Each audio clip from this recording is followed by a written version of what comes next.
Hey, good morning, everyone. How are you guys doing today? Hey, how are you guys doing today? Here, this is Gregory Wiles coming live to you from Houston, Texas, with his inspirational morning walk for first-time listeners. So just get some exercise in the mornings, and I share my thoughts with you guys, what I'm inspired to talk about. But it's overcast there today. I don't want it to start sprinkling while I'm going through this little talk, so I'll just sit in the vehicle here and get it through, and then I'll get put in the work a little later. But here, yes, guys, just remember you can go on YouTube. Anything that we missed, it's on there. You must find something to bless you. But it's a great day. I just feeling really, really great today, man. It's a beautiful, beautiful day here in Houston, Texas. I hope it's great wherever you are. But today, what I want to talk about, man, today is one of those days, like I told you, I had something different to prepare. And at 7 o'clock this morning, Mr. Taylor, good morning. How are you doing? How are you doing? Yes, today is one of those days. I had something different to talk about. And 7 o'clock this morning, God said, you know what? This is what I want you to talk about today. So I know it's someone waiting to hear this. Someone this is going to bless. It blessed me, man. It's always a reminder to me. And it mightily blessed me. So I know someone else out there who's going to hear this either today or sometime in the future. You can hear it at the right time, right? But this is why is it so difficult for us to exercise faith? Why is it so difficult for us to exercise this faith? We know what the faith is, and we know with what faith all that we can get, but it's yet still is difficult for exercise this faith. And here why, in my opinion, and then I can show this in the Bible. Why is it difficult for exercise faith? Is that when we start to put our own reasoning and our own human logics into things, then it becomes difficult to exercise faith. Oh, Mr. Taylor, you're in the sunny state of Guyana. Okay, great. Enjoy home, man. Enjoy it down there. All right. Yes, so it's difficult because we start putting this our own logics into play, our own human reasoning, right? And that's where we get into trouble. That's when we look like God's word is not true and we can't believe it because we looking and seeing, man, this stuff is not possible from, we looking at what we call reality, right? So let's go through a story here and see where Moses had the same thing just like us, right, for a little moment. This is Numbers 11:18 through 23. This is when the Israelites complain about not having meat to eat, right? This is what the Israelites complain about, not having meat to eat, right? Let's see how this plays out. This is Numbers 11. We can read from 18 through 23, and then we're going to read from about same 11:31 through 32. So let's see. And say, and this is God telling Moses, and say to the people, purify yourself, for tomorrow you will have meat to eat. You were whining, and the Lord heard you when you cried, oh, for some meat. We were better off in Egypt. Now the Lord will give you meat, and you will have to eat it. And it won't be for just a day. Listen, this is the part I really want to focus on. I'm not really focused on the people complain. I'm focused on this part here. He said, it wouldn't just be for a day or 2 or 5 or 10 or 20 days. You will eat it for a whole month until you gag and are sick of it. He's saying, look, I can give you all meat. Remember, they're in the desert, right? They're in the desert. The only thing they got is the cattle and fish and all of that. Now, God's still saying, I'll give you meat for a whole month. But here Moses replied, just like all of us. Not all of us, sorry. Some of us.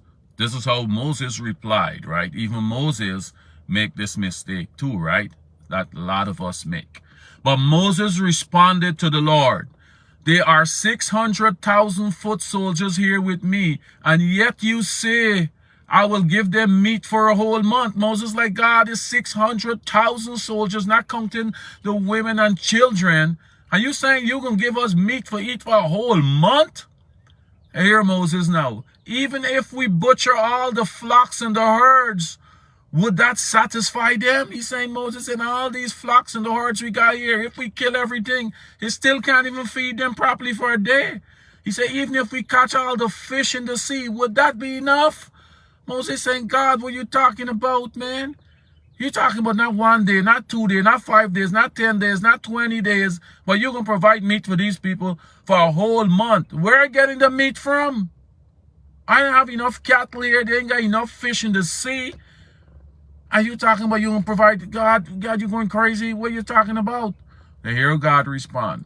Then the Lord said to Moses, has my arm lost its power? Or some other translations said, as my arm is too short? Now you will see whether or not my words will come true. God said, you don't doubt me, Moses. And this, guys, I want to shed a little more light on this. And I made this mistake a lot of times. When you're praying for a breakthrough, right? Let's say you're praying for a financial breakthrough. You human logic, and you only think it's only one way, because you only know the sources that you can get revenue from. Oh, God, increase me on my job, or, you're thinking, and if that can't happen, it depends on the money you need. You saying, oh, God, I can't get a loan. I don't even have the credit to get a good loan. I need $100,000 now. I don't have a credit to get a good loan. I don't know nobody who could give me the kind of money, and this and that, and the odds for me to get, and you looking at all them, God say, you know what, I can bless you with this stuff. But you applying your own human logic to it, and you don't see a way. And just like Moses, you saying, God, even if we kill all the flocks, even if I use up all the money I got, even if I ask all the friends I got, I still not gonna get enough. Right? But God say, man, I can do stuff in so much ways that you can fathom. That's why his scriptures here said, no eyes have seen or ears have heard. This is 1 Corinthians 2:9. No eyes have seen, no ears have heard, and no mind has imagined what God has prepared for those who love him. We can't imagine. No eyes have seen, no ears have heard. And then he went on to say in Isaiah 55, 8 through 9, for my thoughts are not your thoughts, neither are your ways my ways, declare the Lord. As the heavens are higher than the earth, so is my ways higher than your ways, and my thoughts higher than your thoughts. So next time you going and asking God for anything, you don't work out the details for him. He don't need your help to work out the details. If you're praying for a financial breakthrough, you're praying for your healing, whatever you're praying for, you just pray for it and let him take care of all the details, because he would come from some ways and surprise you that you couldn't even fathom or imagine. That's what he said.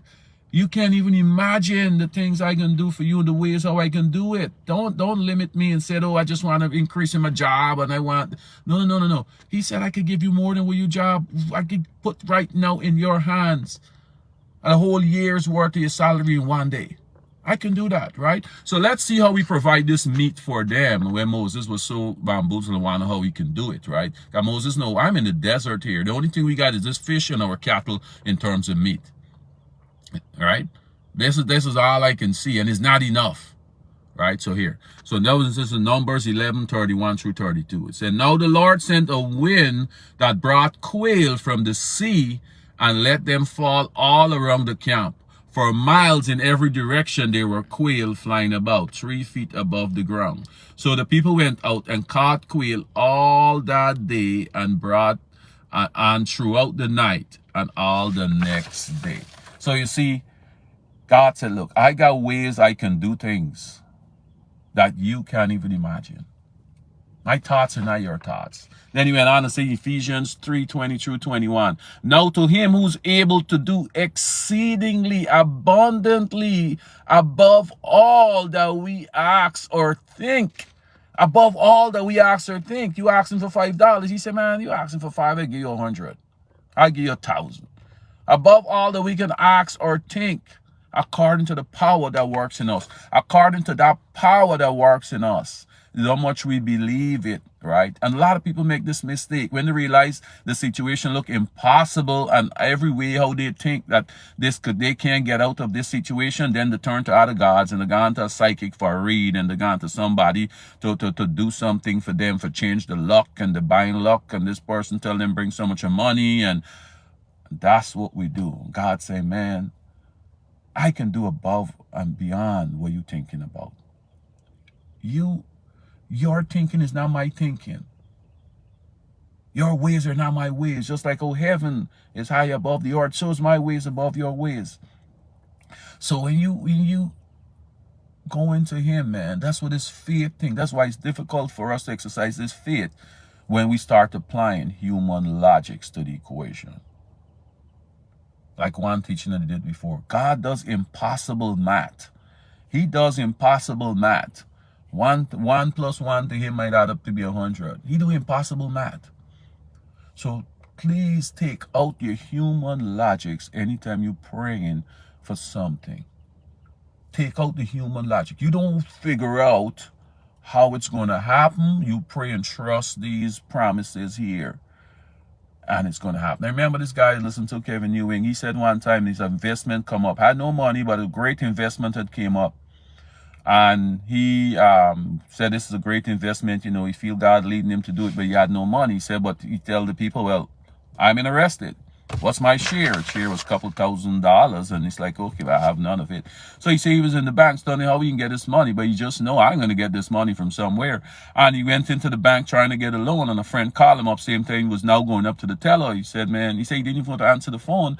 But he said, let me just answer it quickly and tell him, you know. He said, hey, man, what's going on? He said, man, he said, what's your location? He said, man, I'm in the bank, but I can't talk right now. About to go up to the teller. The friend said, okay, it's important. Call me after. Call me right after you finish at the bank. You know, something important. So he said, okay, no problem. So he said after, as soon as he get through the teller, he go for get a loan, think he get rejected for the loan. And as soon as he come out, he called the guy. He said, hey, man, I'm finished at the bank. I'm in this bank. And the guy said, okay, hold on there. I'll be there in a couple of minutes. And the guy come and push an envelope in his hand. He said, man, I came into some money, and God told me, bless you with this. Find Kevin tomorrow and bless him with this. And he said, when he opened the envelope, was set $100 bills. Long story short, he had more than he needed for the investment. He had for the investment and more to take care of other stuff, right? And you could have never fathom or think that you're thinking, I got to get a loan from the bank, or I got, you know what I mean? And for me, I learned to listen to, on the flip side, I got a lot of testimonies, but he's not ready to talk about them. But on the flip side, I was just, you know, and God put in my heart, shower, whatever he put in my heart, call up this person and bless them with 100, 200, whatever it is he tell me to do. And when I call them people and tell them, it brought tears to the eyes. I wasn't even thinking about them. I didn't talk to them in a while. I didn't know nothing was going on with them.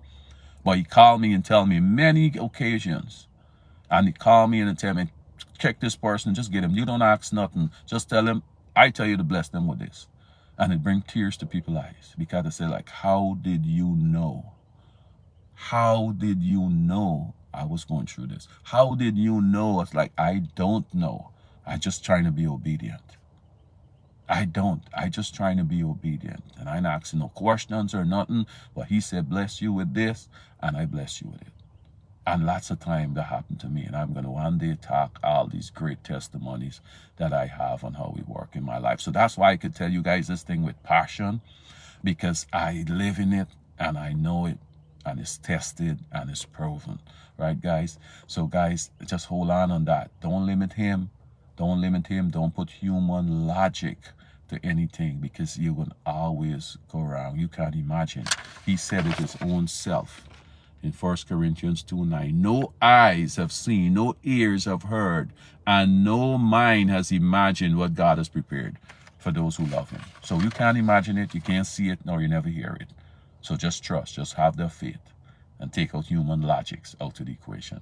All right, guys. Thank you, guys. Have a great, great day. And I'll talk to you guys again on what today is, on Friday. Have a blessed day. Okay, bye.